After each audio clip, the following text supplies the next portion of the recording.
paksa ngayong umaga ay hango po sa isa sa mga parabulo ng Panginoon. Ito po ang tinatawag na the parable of the wedding banquet. Okay, so maya-maya ay lalabas po yan. Pwede po ba tayong lumapit sa Panginoon panandalian? Tumayo po tayo, mga kapatid. Mamaya na lang po natin babasahin yung scripture. Ngunit tayo po ay lumapit sa ating Panginoon. Ama na nasa langit, sinasamba namin at pinupuri ang iyong banal na pangalan. Tunay na wala po kayong katulad, nag-iisa po kayong Diyos ngayon at magpakailan paman. Maraming pong salamat, Panginoon. Lord God, na kami po ay nakakilala sa inyo. Kayo po, O Panginoon, ang umabot sa amin. Dito sa sulok, Panginoon, O Lord God, ng Fukui, sa sulok ng iba't ibang bahagi dito po sa Japan, Panginoon, ang pag-ibig po ninyo, Lord, ay hinanap po kami. Maraming rin pong salamat, Panginoon, sa inyong paggamit sa inyong lingkod na si Reverend Kim Yong-Jul. Salamat, Panginoon. Tunay nga, Lord God, hinahanap ninyo ang mga ligaw. At salamat sa inyong paggamit sa inyong lingkod na si Reverend Kim, Lord God, upang siya po ay maging, Lord, kasangkapan at instrumento po ninyo, O Jesus, upang magkaroon po ng iglesia dito po sa Japan. Salamat, Panginoon, at patuloy naming dinudulog po sa inyo, Lord God, ang kanya pong mga mahal sa buhay, ang kanya pong ang iniwan niyang asawa, mga anak, Panginoon, at ang iglesia po na pinagkatiwala po ninyo sa kanya dito po sa Japan. Dalangin namin, Panginoon, na Lord God, magpapatuloy po, Panginoon, ang kanya pong mga ministries, Lord God, dito po sa lugar na ito.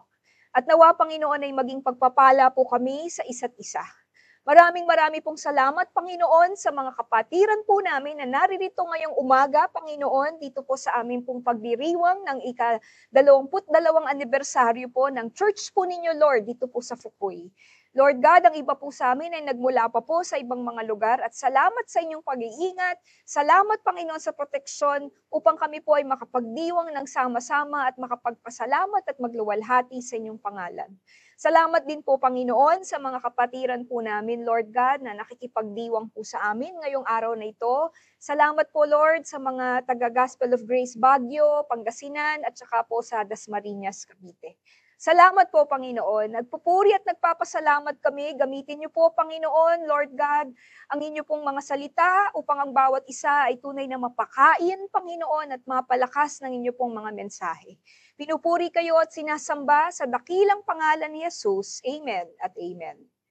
Amen. Tayo po'y makaupo na, mga kapatid.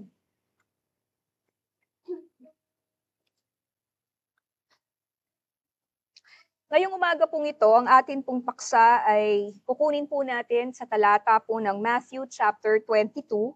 At ang pamagat po ng atin pong paksa ngayong umaga para po sa ating anniversary ay the parable of the wedding banquet. Babasahin ko po muna ang parable na ito at pagkatapos po nun ay atin pong titingnan kung ano po ang ating flow para po sa umagang ito. Una po sa lahat, siguro nakalimutan ko po magpasalamat kay Pastor Joe, kay Sister Auring sa kanilang pagtanggap sa amin ngayong umaga nito mula po kahapon at sa ating mga kapatid na who have warmly welcomed us. We really praise and thank God for the very warm hospitality and we thank the Lord and may the Lord continue to bless each one. So again, let me read to you Matthew 22. It says here in verse 1, Jesus spoke to them again in parable, saying, "The kingdom of heaven may be compared to a king who gave a wedding feast for his son. And he sent out his slaves to call those who had been invited to the wedding feast, and they were unwilling to come. Again, he sent out other slaves, saying, 'Tell those who have been invited, behold, I have prepared my dinner. My oxen and my fattened livestock are all butchered, and everything is ready. Come to the wedding feast.' But they paid no attention and went their way, one to his own farm, another to his business. And the rest seized his slaves and mistreated them and killed them. But the king was enraged, and he sent his armies and destroyed those murderers and set their city on fire. Then he said to his slaves, 'The wedding is ready, but those who were invited were not worthy. Go therefore to the main highways, and as many as you find there, invite to the wedding feast.' Those slaves went into the streets and gathered together all they found, both evil and good, and the wedding hall was filled with dinner guests. But when the king came in to look over the dinner guests, he saw a man there who was not dressed in wedding clothes. And he said to him, Friend, how did you come in here without wedding clothes? And the man was speechless. Then the king said to the servants, Bind him hand and foot and throw him into the outer darkness. In that place there will be weeping and gnashing of teeth. For many are called, but few are chosen. Ilan po sa inyo ang na-encounter nyo na itong parable na to? It's called the parable of the wedding banquet. Has anyone encountered this parable? The Lord Jesus Christ taught a lot of parables. And this is one parable that is so beautiful. Okay, it's about the parable of the wedding banquet. Just to give us a context of this parable, itong parable po na ito is the third parable in a trilogy of parables. Okay, those were the two sons in that parable of the tenants. And si Lord po, He taught specifically these three parables for the religious leaders of Israel who rejected Jesus Christ as the Messiah. Okay, so that's the context of this parable of the wedding banquet. Okay, so before we try to analyze and explain it, that's the context. Jesus gave this parable, okay, because of the religious leaders in Israel. So, and basically, the parable is about the gracious invitation of God into His kingdom. All right? It is about the gracious invitation of God into His kingdom. So, ito pong parable of the wedding banquet is actually a gospel invitation. Do you know the word gospel? The word gospel means what? Good news. So the parable of the wedding banquet is an invitation to the gospel. It's a parable of a gospel invitation so that we can enjoy the full blessings of the kingdom of the Lord Jesus Christ as symbolized by the wedding feast. Okay?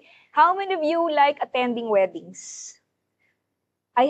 Yes, correct. I haven't attended a wedding abroad, all right? Maybe you've attended a wedding here already in Japan, correct? And I don't know kung masaya po, pero di ba sa atin sa Pilipinas, ang mga wedding ay ubod ng saya. Tama po? Ang mga wedding po sa ating lugar, sobrang saya. At nakakatuwa kasi hinalintulad po ng ating Panginoong Jesus ang gospel sa isang piging, sa isang kasal. Alright? And hindi niya hinantulad dito sa isang birthday. Hindi niya to hinanintulad sa isang binyag, okay, or dedication. Hinantulad dito ng Panginoon sa isang wedding banquet. Now, in this parable, the king here is God. The Son is our Lord Jesus Christ. The messengers are the prophets and the other preachers of the gospel. And those to whom the gospel was first preached or first invited to the wedding banquet were the Jews. And those who actually came to the banquet, because the first ones who were invited rejected it, but the ones who really came were the Gentiles. All right? The ones who really came were the Gentiles. So, there are four things that we can find from this parable. Number one, the gospel is like an invitation to a wedding feast. Number two, the gospel and the rejection of those who were invited. Number three, the gospel and the offer to the uninvited guests. And lastly, the gospel is likened to a wedding garment. All right? So, ito po yung apat na main points mula sa parable na ito. Excited na ba kayong makinig? Okay? So, tingnan natin yung number one. The gospel o ang ebanghelyo po is like an invitation to a wedding feast. Okay? It is like an invitation to a wedding feast. How do you feel when you receive a wedding invitation to Mr. and Mrs. RSVP? Di ba ang sarap ng pakiramdam? Kasi alam mo, piling-pili lang yung pwedeng pupunta doon. Pero inimbita ka. Tapos ang ganda-ganda po nung wedding invitation. Naka-emboss pa yan sa gold. Meron pa yung mga ribbon-ribbon. Brethren, It says in verse 1, Jesus spoke to them again in parables, saying, "The kingdom of heaven may be compared to a king who gave a wedding feast for his son, and he sent out his slaves to call those who had been invited to the wedding feast." Kahit po sa panahon ni Kristo at maging sa panahon po natin ngayon, it is always nice to be invited to a wedding, correct? It is the happiest event in a couple's life to be married, to be wed, and they will share that joy of being married with carefully selected friends. Correct? Hindi nila ito share kung kani-kanino lang, but with carefully selected friends or guests. So brethren, being invited to a wedding simply means that you are significant to a couple's life and that they want you to witness this very special occasion of them being one. Same is true with the gospel. Okay? Bakit po? It is a very special invitation by God to all people, and just like a wedding feast, the gospel has the same characteristics just like a wedding.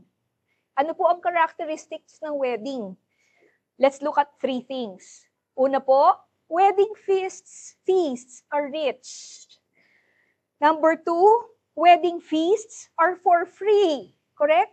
And lastly, weddings are filled with joy. All these characteristics you will find are similar with the gospel. Alright? So tingnan muna natin yung una, wedding feasts are rich. Sa Israel po, a wedding feast, it is a 1-week celebration. 1 linggo po siyang pagdiriwang. 1 week of food, 1 week of merriment, and up to today, weddings in so many cultures are celebrated, and actually, it requires a lot of preparation financially. Kaya yung iba, di ba, bago magpakasal, minsan naglo-loan pa nga eh. Minsan nag-iipon pa ng matagal kasi nga ito po ay pinaghahandaan financially. But in this parable, the wedding banquet is for the son of a king. It is for the son of a king. It is not the wedding for commoners, hindi para sa mga ordinaryo. It is the wedding of royalty. Parang wedding ni noon-noon pa ni Prince Charles at saka ni Princess Diana. It is the wedding of royalty. Ngayon, syempre, iba na. Marami na pong ibang mga alam po natin. It is a celebration fit for kings, for queens, for the nobility. And brethren, sino po ang hindi po makakarama na you feel very honored to be in the guest list of the royals, for example, in Buckingham Palace, kung ikaw ay maimbitahan. Now, in verse 4, it says, "Behold, I have prepared my dinner. My oxen and my fattened livestock are all butchered, and everything is ready. Come to the wedding feast." Brethren, wedding banquets, hindi po ito parang children's party, ha? O kaya mga cocktail party where you don't expect to be stuffed with great food. Kasi usually sa mga children's party, hotdog, spaghetti, fried chicken lang yan. But in wedding banquets, sabi po rito, there is oxen and a fattened livestock. Ang sinisimbolo po noon is that there is good and delicious food. Okay? Mabubundat ka. Nag-prepare sila ng lechon, nag-prepare sila ng kaldereta, nag-prepare sila ng masasarap na mga pagkain. Lahat ng pampabata. Okay? Lahat po ng lahat ng mataas sa kolesterol. Pero yun eh, masasarap talaga yung mga pagkain yun. And brethren, ganun din po sa invitation ng Diyos sa atin pagdating sa gospel. The gospel offers a rich and a continual feast for the soul who believes and follows the Lord Jesus Christ. Ephesians chapter 1 verse 18 says, "I pray that the eyes of your heart may be enlightened, in order that you may know the hope to which He has called you, the riches of His glorious inheritance in His holy people." So, brothers and sisters, the gospel offers a person a glorious inheritance. Ano po ang mga richness ng ebanghelyo ng Diyos. It offers eternal pardon for sins. It offers peace with God. It offers adoption to God's family, the unending favor of God, all of God's promises, the fruit and the gifts of the Holy Spirit, access to the throne of God, eternal life, happiness and joy of knowing the King, and so on and so forth. A wedding feast is so rich, and so is the gospel. Amen? So is the gospel. Now, the second one about the wedding feasts is that wedding feasts are for free. Correct? Wedding feasts are for free. In verse 4, it says, "Behold, I have prepared my dinner.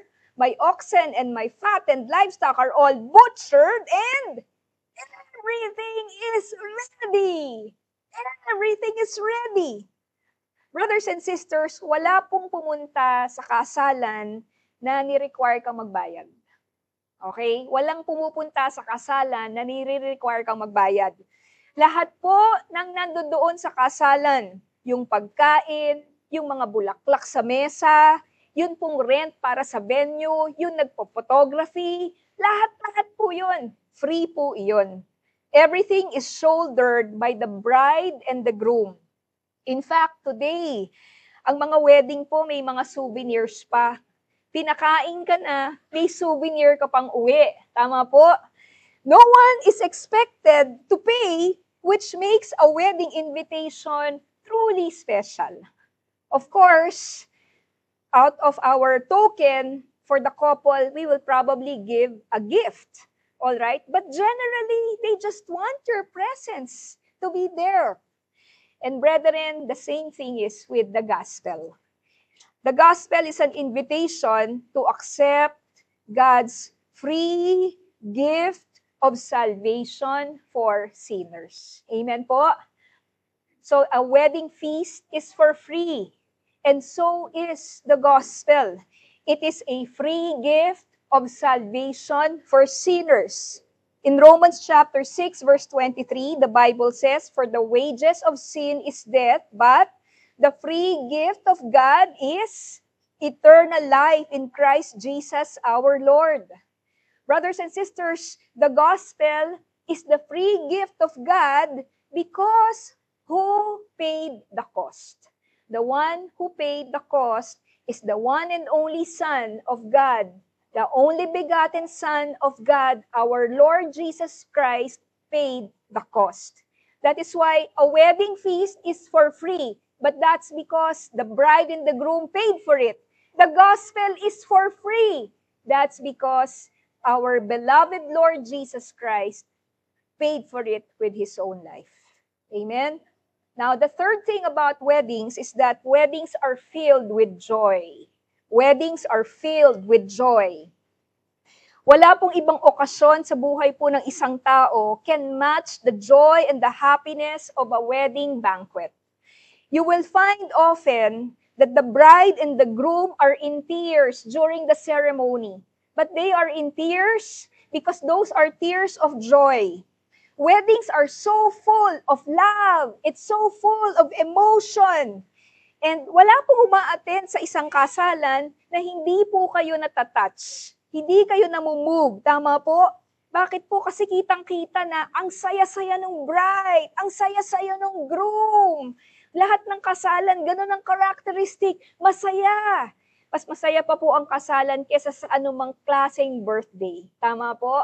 A wedding is a wedding is a wedding. That is why the wedding is compared to the gospel. Birthdays are fun, but weddings are just simply extraordinary. They are brimming with joy. And this is also what the gospel is all about. Okay? When Jesus enters the life of a person finally enters into true life. Hanggat ang tao po ay walang Kristo sa kanyang puso, siya po ay spiritually dead. Ngunit kapag si Kristo ay pumasok na sa kanyang buhay at sa kanyang puso, para po siyang pumasok sa isang kasalan dahil po ang kanyang puso ay nabubuhay at nagkakaroon na po siya ng totoong kagalakan at siya po ay umapaw na ng kabutihan ng Diyos. Amen po ba? Yun po ba ay inyong karanasan sa inyong kaligtasan? Amen po. Let me read to you Luke chapter 4. Here, Jesus reads about himself and the gospel that he preaches. Sabi po sa verse 18, "The Spirit of the Lord is upon me, because He anointed me to preach the gospel to the poor. He has sent me to proclaim release to the captives and recovery of sight to the blind, to set free those who are oppressed, to proclaim the favorable year of the Lord." Grabe itong verse na to, mga kapatid. This passage shows how Christ is truly the Messiah promised by God to bring salvation to the poor, the captives, the blind, and those who are oppressed by sin. Truly, ang favor po ng Diyos has come upon our lives when we hear the gospel of our Lord Jesus Christ. Wait lang po, assist me.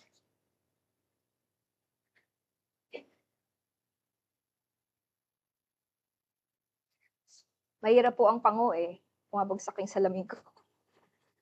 Ayun po. So, mga kapatid, kayo po ay dinala ng Panginoon dito sa Japan. Pero alam niyo po, bagamat kayo po ay nandito para magtrabaho, pero dahil marami po sa inyo ang nakarinig ng gospel dito po sa Japan, the favor of the Lord has come upon your life. Amen?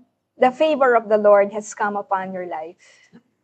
Kahit po tayo kumita ng limpak-limpak na salapi, hindi po yung totoong favor. True favor is when we hear the gospel. True favor is when we receive Christ into our lives. That's the true favor of God. Amen?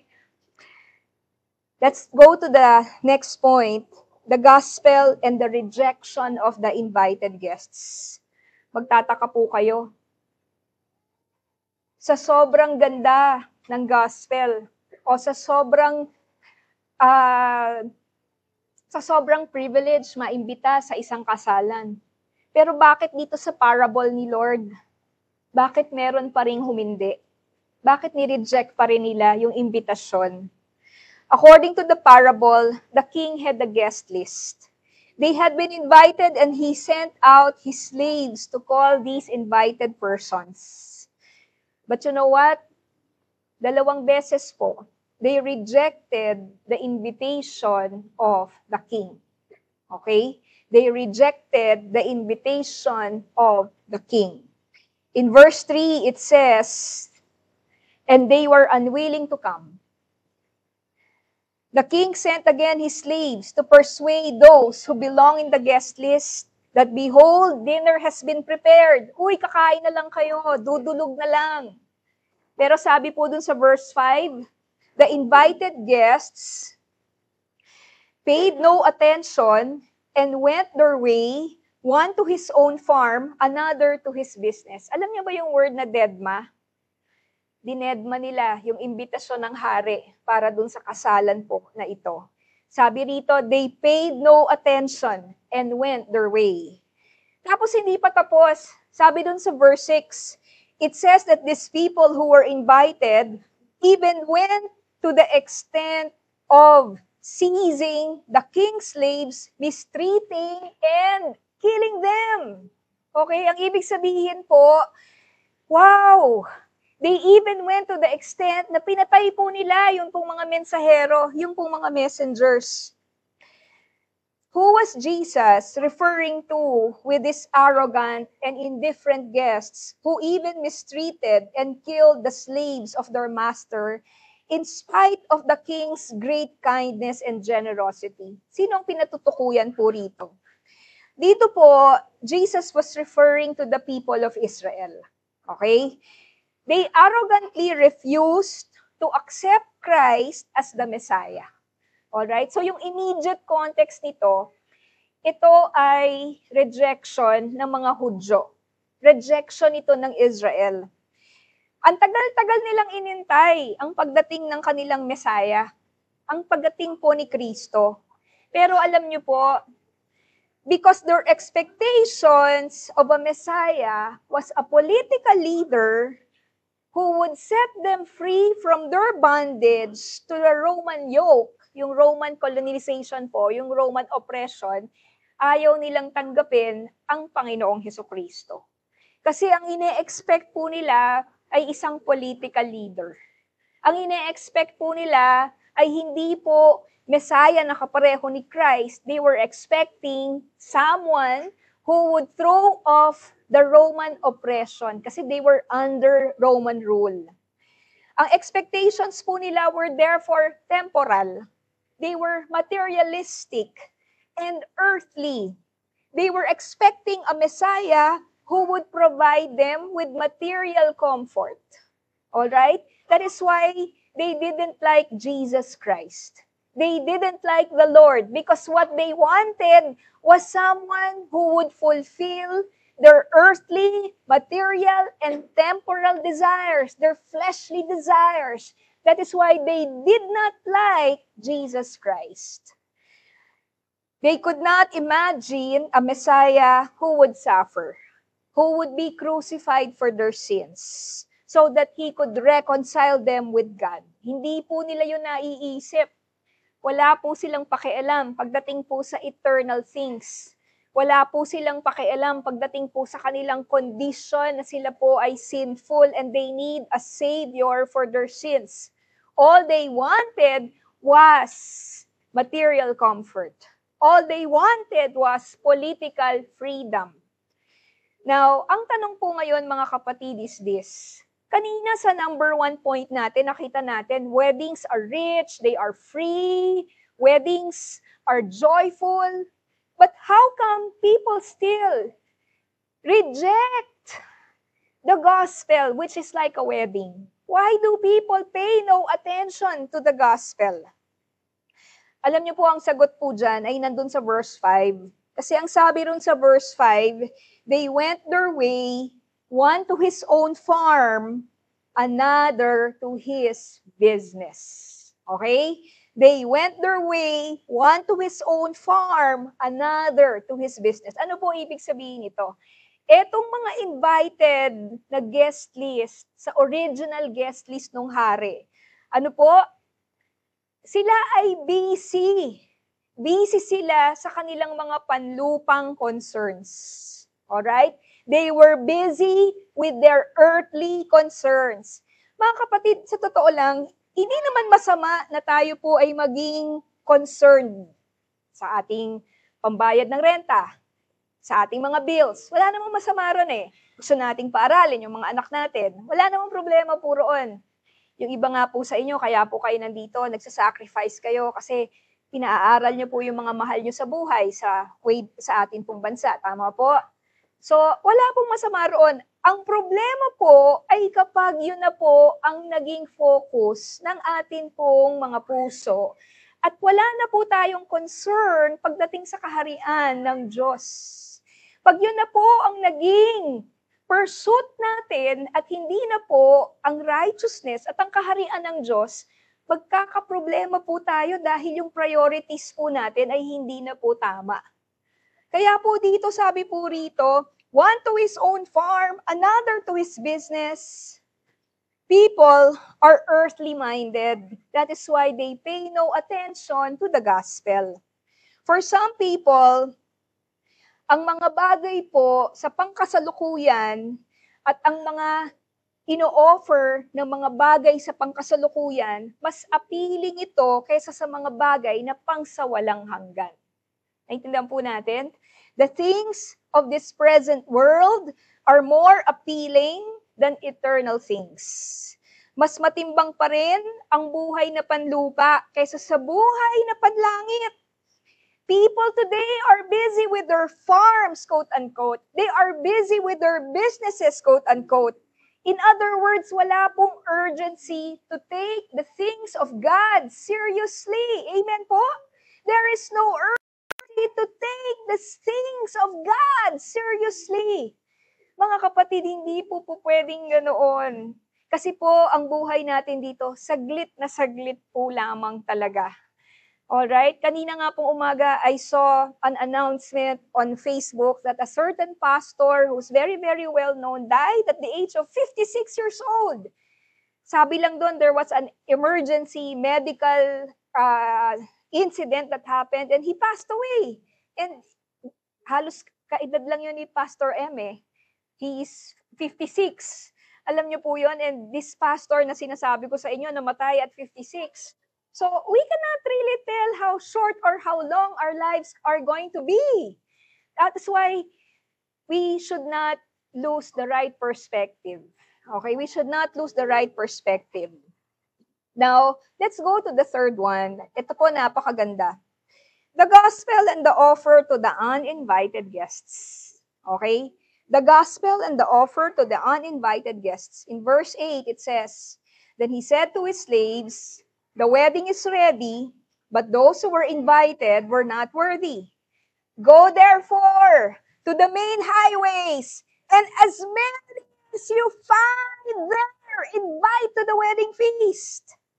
Now, mapapansin po ninyo, the wedding was not canceled. It should go on as scheduled. At ganun din po mga kapatid ang kaharian ng Diyos. Even though the Jews rejected Jesus Christ, God opened the kingdom to a larger group, a broader group. The gospel invitation is now offered to the world. Okay? It's now offered to the world. Ito yung main highways. It is now offered to the world of the Gentiles, the non-Jews. And you and I, we're not Jews. We are Gentiles. Okay? We are Gentiles. We're not part of the chosen race. Sino ba ako? Isa lang akong hamak na taga Laloma. Alam niyo po yun? Yung asawa ko, isang hamak na taga Laguna, Magdalena. Eh kayo, saan kayo naggaling?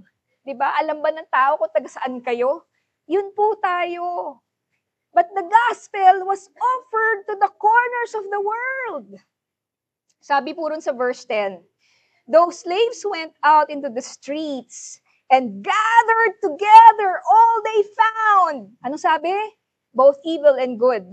And the wedding hall was filled with dinner guests. Uy, grabe, napuno. Napuno yung wedding hall. Kasi yung pong mga messengers, lahat ng makita nila sa kalsada, lahat ng makita nila sa public place, inimbitahan nila. Sabi dyan, both evil and good. Ano ibig sabihin ng both evil and good? Ang ibig sabihin po noon, it didn't matter who they were, where they were from. In other words, there were no qualifications. Whether they were educated or not, rich or poor, whatever color of their skin was, it doesn't matter. All right? It doesn't matter. And as a result, yun pong wedding hall was filled with dinner guests, all sorts of men and women. May beggars, may common laborers, merong sinners, foreigners, all sorts of people. No, all sorts of people. Alam niyo po what is very interesting kapag nagbabiyahe, ang dami niyong makikitang foreigners, di po ba? So galing nga po kami ng Tokyo. Tapos, samot-sari ang makikita mo sa Tokyo. Iba't ibang lahi, iba't ibang kulay, iba't ibang amoy. Di ba? Iba't iba. Pero alam nyo, hindi ko maiwasan eh. Kasi pag Kristiyano ka, ang maiisip mo, ano po, alam kaya, kilala na nila si Jesus Christ? Narinig na kaya nila ang gospel? Alam niyo po yun? Kasi talagang samot-sari ang makikita po ninyo.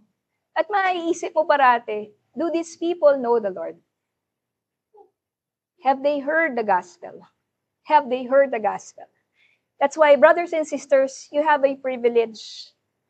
You have a privilege because the Lord told us in Matthew chapter 28, Go therefore and make disciples of all nations, baptizing them, teaching them to obey all that I have commanded you. And God brought you here for a reason, for a purpose. And maybe your initial purpose was to earn. But now that you have met the Lord, God gives you a higher and more eternal purpose. I know that some of us who are here, we could earn bigger. We could earn higher. But because there's a ministry here in Fukui, we decide to stay here and sacrifice. Because God is establishing a ministry so that it could reach more souls and more souls for Christ. Kumbaga, you saw a goal that is now higher than material things. Amen po. Alam niyo po, meron po kayong isang kapatiran na member ninyo dati dito. Okay? Yung kapatiran na yon, lumipat na siya ng Baguio. One time, nung nagkikwentuhan kami, nagfe-fellowship kami, sabi nitong kapatirang ito, kasi tinatanong namin siya, bakit ka naman bumuwi na at bakit ka naman dito pa sa Baguio nagstay? Sabi niya, Pastora, naka5 taon na ako sa Japan. Nakilala ko si Lord. Kasi ang goal ko lang naman, nung nagpunta ako ng Japan, mabayaran ko yung utang ng nanay ko. Sabi niya. Nabayaran ko naman na eh. Sabi niya, okay na, wala nang utang si mama. Tapos naisip daw niya, anong next kong gagawin? Kasi yung goal na yon, achievable naman na siya. Alam niyo, sa puso niya, ang hinahanap na niya ngayon, Lord, ano ang kalooban mo para sa akin? Ano ang panawagan mo para sa akin? Alam niyo po ibig sabihin nun? Kapag nahanap natin ang ating Panginoon, pag nahanap tayo ng Panginoong Hesus, nakilala natin ang ating Panginoong Hesus, alam niyo po, eto pong mga temporal goals, binibigay naman ni Lord yan eh. Amen? Okay? Yung mga temporal goals, sa totoo lang, sisiw lang naman yan kay Lord eh. Ang kailangang ayusin ng Panginoon, yung priorities ng puso natin. Are we focused on the gifts or are we looking for the giver? Sometimes our problem is our focus is no longer on God. Our focus is already on the blessing. No longer on the giver of the gifts. It's now focused on the gifts. Brothers and sisters, that's not why Jesus came to die for our sins. He came to die for our sins so that we may have a living relationship with God, so that we may know the Lord Jesus Christ, and by knowing the Lord, we may have life. Because man does not live by bread alone, but by every word that proceeds out of the mouth of God. Meron po kaming isang kakilala, nag-work po siya as an OFW for 16 years. Di po rito sa Japan, sa ibang bansa po. Buti na lamang po, nakakilala na siya kay Lord. Alam niyo po, kung ano po ang naging kwento po, yung pong kanyang mga pinundar ng mga lupa, mga pinundar niya ng mga negosyo, alam niyo po, nakakalungkot kasi yun ay pinag-away-awayan ng mga kamag-anak sa Pilipinas. Tapos po yung pong kanyang mga mahal sa buhay, lumayo na ang loob po sa kanya. Ngayon, kung bumalik na po siya sa atin, na-realize po niya na hindi po pera ang sagot, amen po, na hindi po salapi ang sagot, na ang tunay na sagot po ay ang ating Panginoong Hesus. Na siya lamang po ang tunay na solusyon at sagot sa ating mga kasalanan. Kung ang ating Panginoong Hesus ay gusto lamang po natin dahil po sa kanyang mga pagpapala, na-miss natin ang pagiging Kristiyano. Dahil ang pagiging Kristiyano ay buhay ng pananampalataya at pagsunod sa Panginoon. At ang pagsunod sa Panginoon, hindi laging madali. Hindi laging masarap. Hindi laging maraming pagpapala. Kadalasan, ang pagsunod sa Panginoon, may sakripisyo po siya. Meron po siyang self-denial. Tama po? Ngunit, ang pagsunod sa Panginoon, yan ang totoong buhay. Yan ang totoong kaligayahan. Dahil po, aanhin po natin ang marangyang buhay, aanhin po natin ang masasarap na pagkain kung yung pagkain hindi mo naman siya malasahan. Bakit? Kasi anxious ka. Hindi mo malasahan kasi galit kayo ng asawa mo. Hindi mo malasahan kasi hindi okay ang relationship mo ng inyong mga anak. Pero di po ba, sabi po sa Proverbs, it is better to eat a dish of vegetables, kahit kangkong lang, kahit okra lang, kahit gulay lang, but there is love. Ibig sabihin, maayos ang ating puso. May relationship tayo kay Lord, nakakasunod tayo sa Panginoon. Better a dish of vegetables than a fattened calf, a dish of lechon, a dish of masasarap, and there is hatred. And there is hatred, there is sadness, there is loneliness, kasi we are not obeying the Lord. Unlike the invited guests, ito pong mga sinabi ko po sa inyo ng mga unprivileged na mga tao, these men and women would have never expected that they would be so privileged to be invited and be the honored guests of the Son of the King.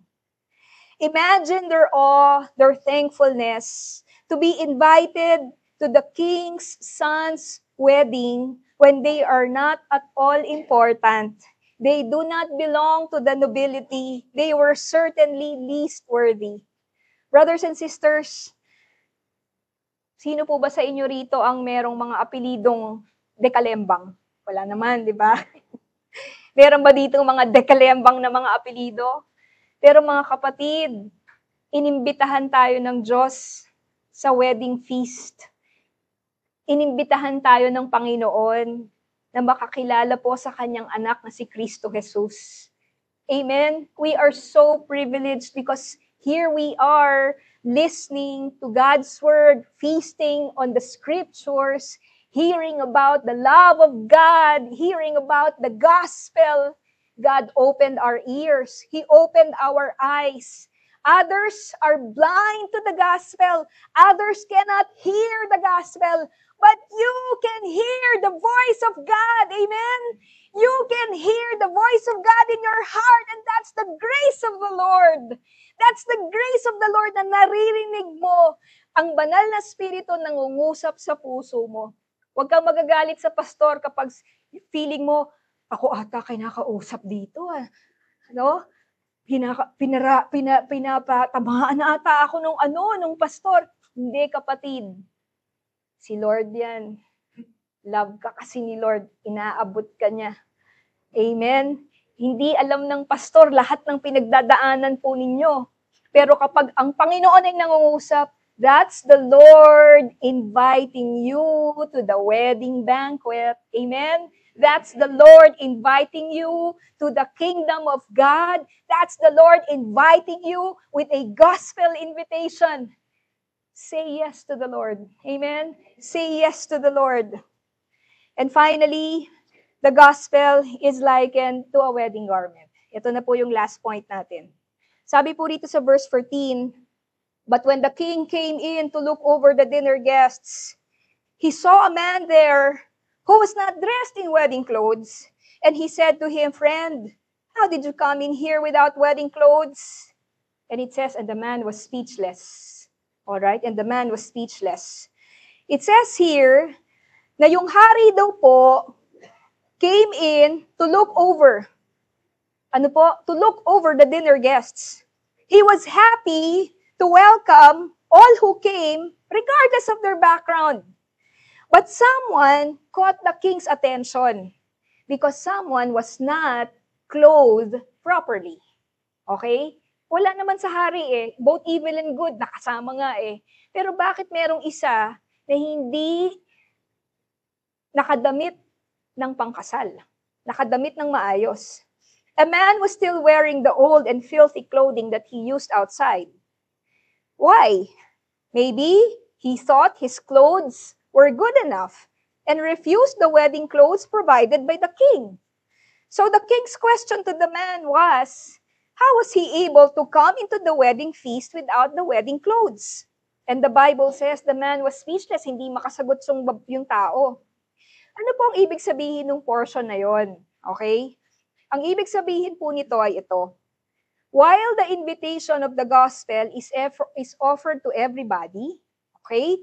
But ito po, kinakailangan po ay merong ebidensya ng pagbabago ng ating mga buhay kapag ang isang tao po has genuinely surrendered his life or her life to Christ by faith. Amen? There has to be an evidence. There has to be a transformed life. There has to be a changed life. Sabi po sa Revelation chapter 19 verses 7 to 8. Let us rejoice and be glad and give the glory to Him, for the marriage of the Lamb has come and His bride has made herself ready. It was given to her to clothe herself in fine linen, bright and clean, for fine linen is the righteous acts of the saints. So dito meron tayong idea kung ano yung wedding garments na yon. Kasi sabi rito sa Revelation chapter 19, yung wedding garments para itong righteous acts of the saints. Ano pong ibig sabihin nito? Mga kapatid, kapag tayo po ay totoong na born again, alright? You know what? Hindi po pwedeng wala pong fruit. Amen? Kailangan may fruit. We are not saved by good works. Because salvation is by grace through faith. Correct? We are not saved by good works. However, alright? However, the evidence that we are saved is that it will result to good works. It will result to righteousness. It will result to what? To the fruit of the Holy Spirit. Because if you really know Christ, there is going to be fruit. Kasi may bago ka ng heart, meron ka ng bagong nature. Mga kapatid, hindi po tayo po pwedeng manatili sa atin pong makasalanang kondisyon, at manatili po tayong unrepentant at best friend sa kasalanan kung tayo po ay tunay ng Kristiyano. Alright? Hindi po pwede yun. Dahil ang pagiging Kristiyano ay hindi po isang relihiyon. Ito po ay pagkakaroon ng isang living relationship with Jesus Christ by faith. Kaya po kapag tayo po ay sumusunod na by faith kay Lord, hindi pwedeng walang 180-degree na pag-ikot ang ating mga buhay. Iiwan natin yung ating makasalanang pamumuhay. Amen po? Iiwan natin. Hindi sa po pwedeng mag-mix. Hindi pwede tayong mag-compromise. Kinikwento po nila Pastor Joe, nila Sister Auring, ang testimony po ng ilan po sa inyo na nung pong noon, kayo po ay nagtatrabaho sa mga bar. Ngunit yun po ay iniwanan ninyo at mas pinili nyo po yung pong hanap buhay na mas kakaunti ang matatanggap, mas kakaunti ang inyong kikitahin. Pero bakit po ninyo yun ginawa? Sapagkat pag ikaw ay sumunod na kay Kristo, iiwanan mo yun eh. Hindi mo na siya matetake. Nakita mo na si Lord eh. Amen po? Nakita mo na si Lord. Nakita mo na yung kabutihan at pag-ibig niya. Nakita mo na yung kaligtasan niya. Bakit ka pa mananatili sa kaputikan? Bakit ka pa mananatili sa pusali? Bakit ka pa mananatili sa kasalanan? Binibigyan ka na ng Diyos ng panibagong damit. Bright and white are the clothes of righteousness. In Matthew chapter 16, verse 25, wala po ito sa slides natin. For whoever wants to save their life will lose it. But whoever loses their life for me will find it. Meron po akong i-share sa inyo na isang patotoo. Nung time po ng pandemic, meron pong isang person, actually, professing Christian siya, na nakikinig siya dun sa mga online services po natin. Babae po itong taong ito. This woman has been watching yung pong mga online service. And one time when she was watching, she was deeply convicted in her heart because it turns out that she was in a lesbian relationship. Okay? And that lesbian relationship has been going on for many years. Now, because she was so convicted, she came to ask for help. All right? She came to ask for help.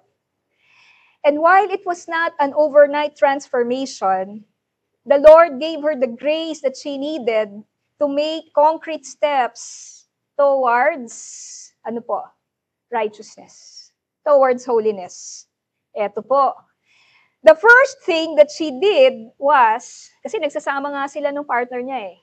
The first thing what she did was to find her own place. Naghanap siya ng sarili niyang apartment. Okay? So, hindi yun po pwedeng, gusto ko na magbago. Gusto ko na magbago, repentant na ako. Tapos, anong ginawa mo?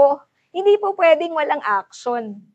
In her case, she looked for an apartment. Simple lang, di ba? She looked for an apartment. So, umalis siya dun sa apartment nila nung partner niya. And when she left her partner's apartment, the next thing that she did was she spoke to her partner, her lesbian partner, that she now wanted to follow the Lord completely. Okay? Brothers and sisters, when you want to follow the Lord, you will make specific actions. Because delayed obedience is disobedience. Alright? Matagal ka na palang kino-convict ni Lord about this sin, about this relationship. Anong ginawa mo? Ba't wala ka pang action hanggang ngayon? Delayed obedience is disobedience. You know what's the grace of the Lord? To her surprise, her lesbian partner agreed. Okay? Her lesbian partner agreed, and it was not easy. But each day, God never left her side to complete the good work that He has started in her life. This sister in the Lord has, by God's grace, been able to leave her homosexual past, and she is on her way to being restored by the Lord. Amen. Later, if you approach me, I'll tell you who she is. But brothers and sisters, I share that story because it is very, very specific that when you are going to follow the Lord, you have to make a radical action. Amen po. Alam niyo po, ano ang bagay sa buhay mo ngayon na naghahadlang para ka makasunod kay Kristo? Ulitin ko po. Ano ang bagay ngayon sa buhay mo na humahadlang para ka makatodo kay Lord? Para ka makasunod kay Kristo? Alam niyo po, magugulat po kayo. Siyempre, commonly, akala natin ang mga bagay na ito, relationship, tama po yun. May mga ganun po talaga. Recently, I realized that sometimes even pets, even pets can hinder us from totally following the Lord. And sometimes, yun po yung panahon natin ngayon sa 21st century, sometimes people love their cats and dogs more than they love Jesus Christ. Do you understand? Opo. Ngayon sa panahon natin, mas mahal pa ng tao yung poodle niya. Mas mahal pa ng tao yung shih tzu niya. Mas mahal pa ng tao yung kanyang mga pusa kaysa sa Panginoon. Yan na po yung panahon natin ngayon. Grabe po yung idolatry. Brothers and sisters, if we are Christians, we have to wear the right wedding clothes. And right wedding clothes means a decision to follow Christ by faith. It means a transformed life. Amen? It is not overnight. It is not overnight. But you have to make that radical decision. And I don't know what that is. I don't know what God is telling you right now to finally give it up. But you can't move on until you finally say yes to the Lord. Because even if you have so much head knowledge here, ang dami mong alam sa Bible, pero hanggat hindi ka sumusunod sa Panginoon, you will always stay outside of the promised land. You will always stay in Moab. You will always stay in the wilderness. You will always stay outside of the promised land because you refuse to give up your idols. Brothers and sisters, we are unworthy, uninvited guests who have been brought into the wedding banquet of the King. And brothers and sisters, the Lord wants us to enjoy the rich gospel favors, the rich gospel blessings. But we need to follow by faith. If anyone tries to save his life, he will lose it. But if anyone loses his life for his sake and for the sake of the gospel, the Bible says he will find it. Grabe po. That is really, really a step, a leap of faith. Do you want to live? Give up your life for God. Do you want to lose your life? Keep chasing your own happiness. And you will just chase after ghosts. You will just chase after sadness and emptiness. The last part of this verse, in verse 13, it says, "And the king said to the servants, bind him hand and foot and throw him to the outer darkness. In that place there will be weeping and gnashing of teeth, for many are called, but few are chosen." The consequence of not wearing the right attire to the wedding feast is serious. The man was bound hand and foot, meaning there was no escape from what he was about to face. He was thrown into the outer darkness, in that place where there will be weeping and gnashing of teeth.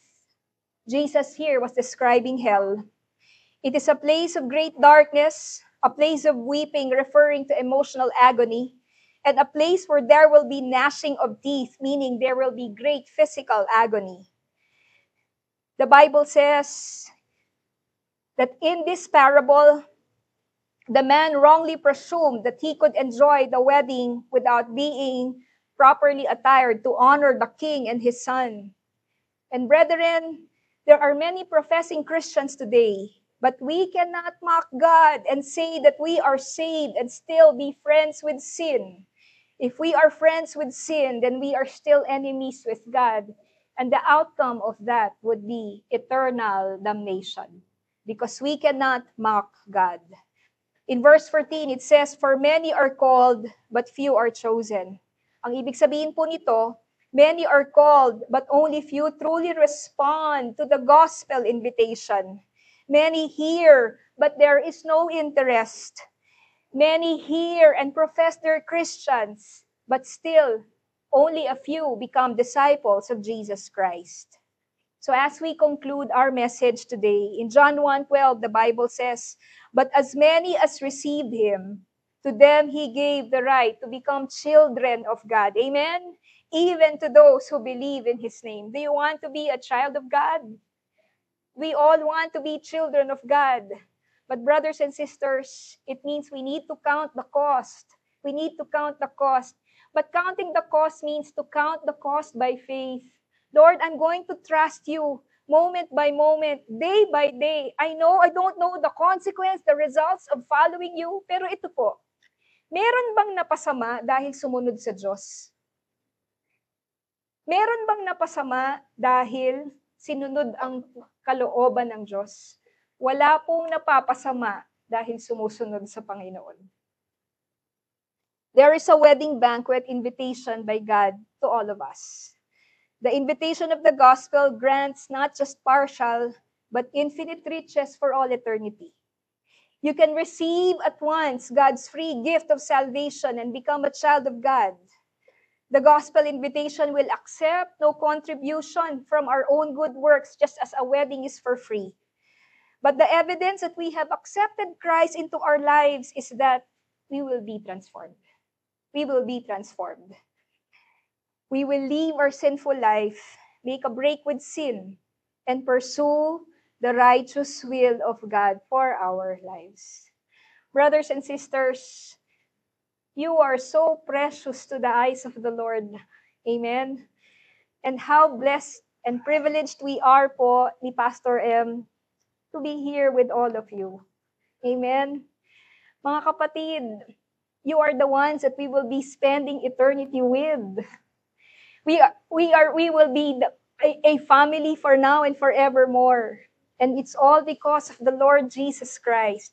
People do not see us as important, as powerful, as influential, or rich, but that's because that's temporal. But in the eyes of God, many are called, but few are chosen. That is why treasure your salvation. Treasure the fact that you have heard the gospel. Amen? Treasure the fact that here, dinala ka ni Lord rito sa Japan. Iba yung purpose mo, pero nakakilala ka sa Panginoon.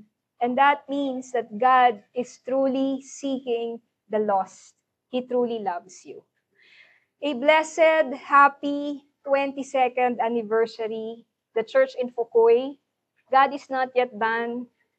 Marami pa po na ang Panginoon na gagawin sa buhay po nating lahat, sa buhay po ninyo. At tulad po ng hari sa parable na ito, God wants to invite more souls into the kingdom of God. Can I pray for you for a while? Panginoon, marami pong salamat sa umaga pong ito. I thank and praise you, Father God, for your, Lord, for your dear, beloved church here, Lord, in Fukui, and all our brothers and sisters who even came, Lord God, from other places. Dear Lord, what a joy, O God, to see our brethren purchased by the blood of Jesus Christ, worshiping, congregating, Lord, committing themselves, O Lord, to you and to one another, Lord God, following you, studying your word, O God, becoming salt and light to this place, O Lord God, that they may witness for the gospel. And Lord, we pray, Father God, that you will continue the good work that you have begun, O Lord God, in each one. And even in this church, in this ministry, we pray, Father God, that you will continue to strengthen, Father God, your work here. We thank you, Father God, for our beloved pastor, Pastor Joe, and his wife, Sister Auring. Thank you, Lord, for the many, many years that they have sacrificed, oh God, by the grace of God, oh Lord, in shepherding your flock. And Lord, we continue to pray, Father God, that you will just uphold and strengthen, oh Lord, your beloved church here, Father God. May they always be established in the Word of God. May they always be upheld by the power of the Holy Spirit. Lord God, each individual here in this room, oh Lord God, is precious in your eyes. And indeed, we pray that you will give us the grace to follow. You will give us the grace, O Lord, to make, O Lord, steps of radical obedience, Father God. Trusting, O Lord, what you have promised in your word, Lord God, that he who loses his life for my sake and for the sake of the gospel shall find it. Maraming pong salamat sa mga salita ninyo. You are worthy of praises, glory, and honor. And we are giving to you, Father God, our trust. We may not know all the answers to our future. We may not know the answers to everything. But Lord, we are thankful, O Lord God, that we can trust you. We love you. We praise you. We give to you all glory and praise and honor in Jesus' most sweet and mighty name. Amen and amen.